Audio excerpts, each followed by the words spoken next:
அனைவருக்கும் வணக்கம். இப்போ நீங்கள் பார்த்துட்ருக்குறது சிலந்தி நாயகம், சரியா? ஏன்னா இது இந்த காய் பூ நீல நிறத்துலையும் இருக்கும், வெள்ளை நிறத்துலையும் இருக்கும். அந்த காய் ஒன்று இருக்கும், அது வெடித்து சிதறும்.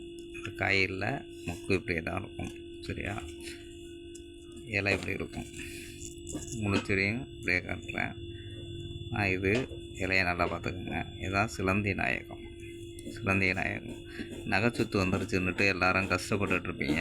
நகைச்சுத்து வந்துருச்சுன்னா அதை எப்படி உடைக்க வைக்கிறது, என்ன எப்படி சீல் இல்லாமல் உடச்சி எடுத்து ஆற வைக்கிறதுன்னு. இதுக்கு ஒன்றும் தேவையில்லை. இந்த இலையை எடுத்துக்கோங்க. இலையை எடுத்து தண்ணி விடாமல் நல்லா அரைச்சிட்டு அது மேலே வச்சு கட்டுங்க. கட்டினீங்கன்னாக்கா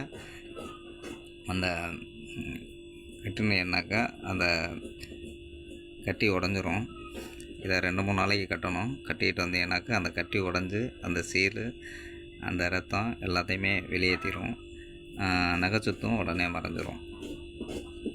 நன்றி. அடுத்த வீடியோவில் மீண்டும் சந்திப்போம்.